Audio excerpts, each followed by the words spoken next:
नमस्कार। श्री शनि शक्तिपीठ और आर्यभट्ट एस्ट्रोनॉमी पार्क में आप सभी का स्वागत है। यह जो परिसर है एस्ट्रोनॉमी पार्क, इसलिए भी इसका नाम रखा गया कि इसमें कुछ यंत्र की निर्मित हम भविष्य में और तथा आज के डेट में भी करने जा रहे हैं।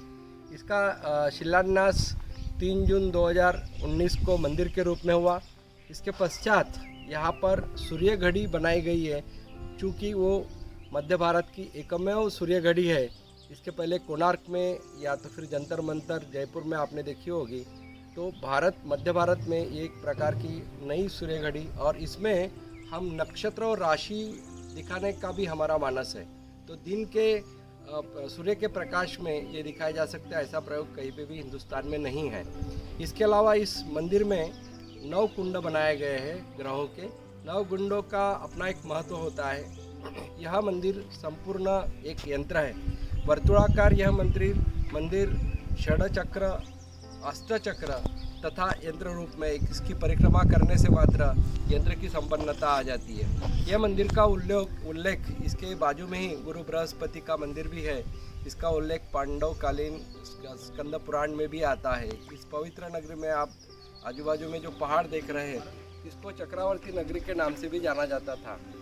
तो इसका पौराणिक अपना महत्व है। इस जगह का चयन इसलिए भी किया गया है कि मध्य भारत का जो रेखांश अक्षांश है इसी गांव से जाता है। तो एस्ट्रोनॉमिकली भी इसका महत्व एक अलग बनता है। इसके अलावा यहाँ पे एक आर्यभट्ट की पुतला भी बनाया गया है, स्टैचू बनाया गया है, क्योंकि महाराष्ट्र में ऐसा स्टैचू है भी नहीं आर्यभट्ट का। इसके अलावा हम जो 2 यंत्र बनाए जा रहे हैं, उसमें खासकर नक्षत्र दिखाने वाला यंत्र, यह हिंदुस्तान में कहीं नहीं है। दूसरा तिथि, यह साइंटिफिक कॉन्सेप्ट होने के बावजूद भी इसको मात्र व्रत वैकल्य के नाम से ही थोड़ा सा लोग लेते हैं। तो हमारा ऐसा मानना है कि जो एक्यूरेट मेजरमेंट सूर्य के और चंद्रमा के, धरती के जो चंद्रमा हमारे घूमता है उसके आधार पर होता है। तो तिथि, यह कॉन्सेप्ट आज के युग में, कलयुग में सभी विद्यार्थियों को ये समझे, इस संकल्पना से हमने ये तिथि की निर्मित का यंत्र हम मनाने जा रहे हैं। इसके अलावा यहाँ पे सभी नक्षत्रों के दोनों वृक्ष भी है। यहाँ पे आपको कापूर तथा चंदन, टीका करते हैं हम, राल, इसके भी वृक्ष हमने 27 ग्रहों के लगाए। ये जो आप बाजू में देख रहे हैं, एक कदम वृक्ष शततारका नक्षत्र का है।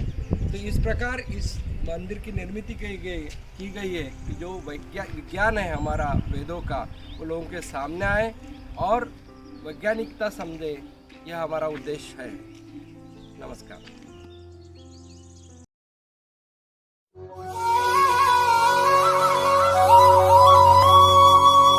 नीलांजन समाभासं रविपुत्रं यमाग्रजं छायामार्तण्ड सम्भूतं तं नमामि शनैश्चरम्।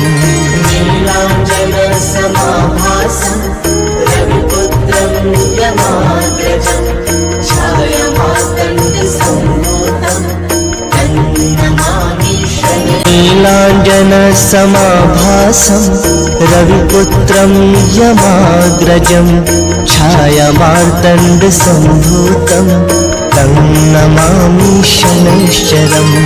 नीलांजन समाभासं रविपुत्रं यमाग्रजं छायामार्तण्ड सम्भूतं तं नमामि शनैश्चरम्।